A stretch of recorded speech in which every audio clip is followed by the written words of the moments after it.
Halo sahabat pemasyarakatan, telah kami rangkum kembali berita seputar pemasyarakatan di seluruh Indonesia selama sepekan terakhir. Untuk mengetahui berita apa saja yang ada di minggu ini, jangan kemana-mana dan tetap saksikan Apa Kabar Pemasyarakatan.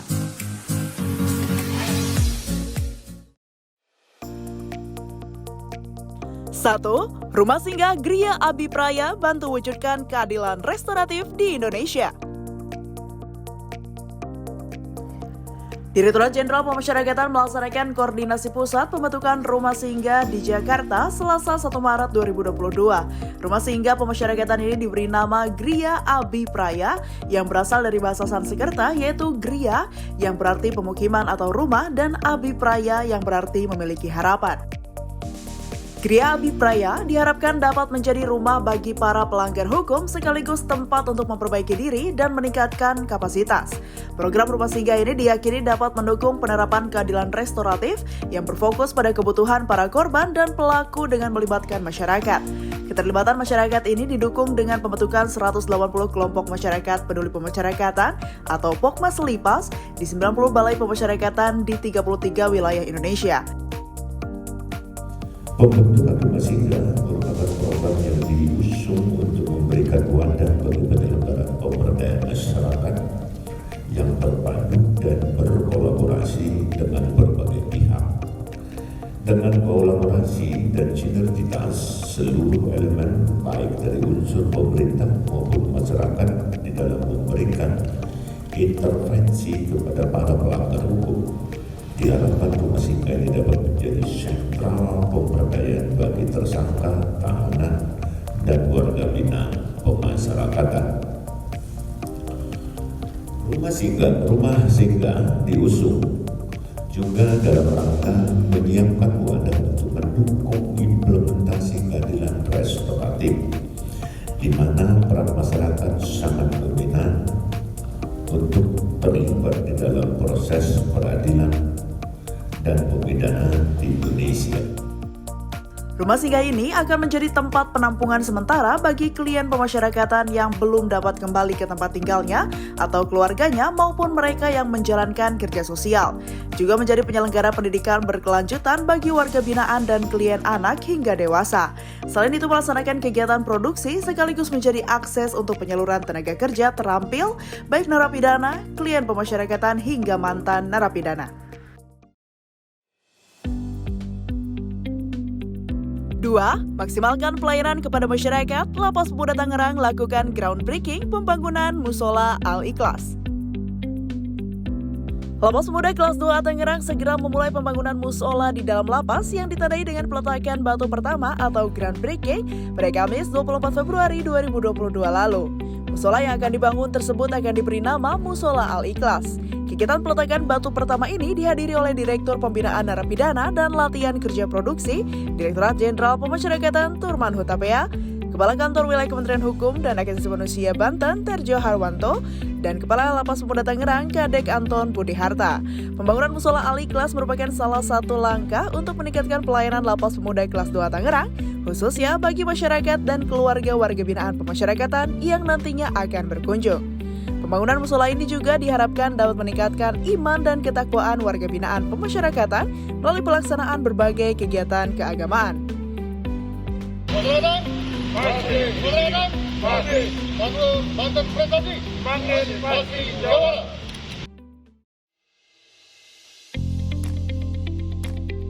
Tiga, perkuat imunitas warga binaan Rutan Salatiga disuntik vaksin booster. Rutan kelas 2B Salatiga melaksanakan vaksinasi dosis ketiga atau vaksin booster bagi warga binaan pemasyarakatan. Vaksinasi booster ini dilakukan dengan menggandeng Polres Salatiga dan vaksin booster ini diberikan kepada 84 dari 158 warga binaan Rutan Salatiga yang telah memenuhi persyaratan yaitu minimal sudah menjalani 3 bulan dari pemberian vaksin kedua. Vaksinasi ini dilakukan sebagai upaya pencegahan penyebaran COVID-19 varian Omikron, sekaligus meningkatkan imunitas tubuh warga binaan. Kepala Rutan Salatiga Andri Lesmano berpesan meski telah menerima vaksin dosis ketiga, seluruh warga binaan tetap menerapkan pola hidup sehat. Sebagai bentuk dukungan, pihak lapas juga melakukan pemeriksaan kesehatan secara rutin bagi warga binaan, disertai dengan pemberian multivitamin.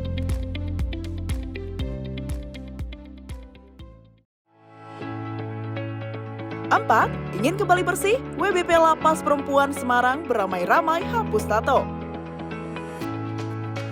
Warga binaan pemasyarakatan Lapas Perempuan Semarang beramai-ramai mengikuti program penghapusan tato. Setidaknya 31 warga binaan turut serta dalam kegiatan yang merupakan bagian dari program pembinaan kepribadian tersebut. Program ini merupakan hasil kerjasama Lapas Perempuan Semarang dengan Islamic Medical Service atau IMS serta Dompet Duafa. Kepala Lapas Perempuan Semarang, Kristina Hambawani, mengatakan bahwa program penghapusan tato dilaksanakan sebagai upaya Lapas Perempuan Semarang mendukung warga binaan yang hendak berubah ke arah yang lebih baik. Program ini pun disambut antusias oleh warga binaan. Metode penghapusan tato dilakukan dengan menggunakan laser yang diperkirakan memakan waktu sekitar 30 menit tergantung tingkat kerumitan, warna, hingga ukuran tato. Warga binaan pun berharap penghapusan tato ini dapat menjadi langkah awal sekaligus pelecut semangat mereka untuk menjadi lebih baik lagi.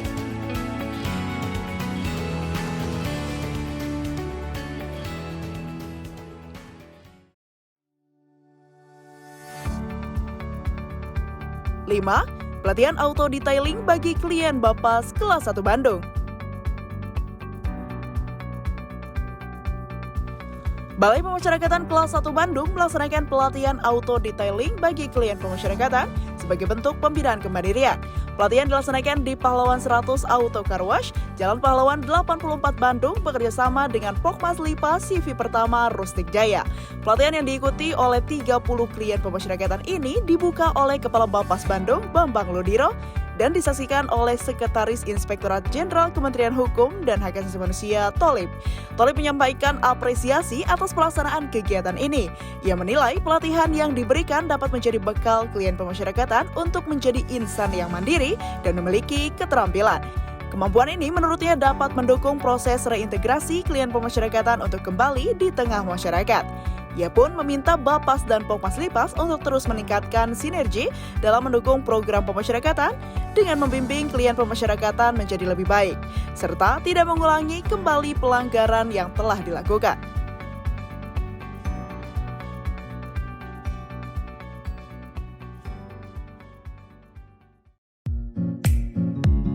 Sahabat pemasyarakatan, sekian informasi yang dapat kami sajikan di minggu ini. Terima kasih telah menyaksikan Apa Kabar Pemasyarakatan.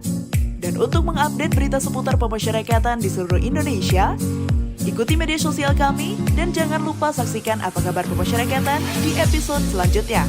Pemasyarakatan pasti.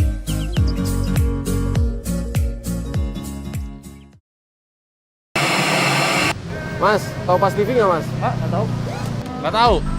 Enggak, belum pernah dengar sih Mas. Belum pernah dengar. Itu yang lapas-lapas itu nggak sih? Pas TV merupakan program tayangan yang berisi informasi terkini seputar pemasyarakatan dari seluruh wilayah Indonesia. Pas TV hadir sebagai bentuk pertanggungjawaban publik Direktorat Jenderal Pemasyarakatan sekaligus sebagai media untuk meningkatkan citra positif pemasyarakatan. Pas TV menayangkan berbagai program seperti Apa Kabar Pemasyarakatan?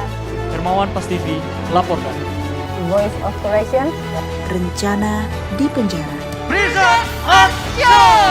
Petugas lapas. Waspada. Jangan. Melalui Pas TV, kita berupaya menjaga eksistensi pemasyarakatan sebagai bagian dalam penegakan hukum di Indonesia. Saksikan terus Pas TV yang tersedia melalui channel YouTube Humas Ditjen Pas.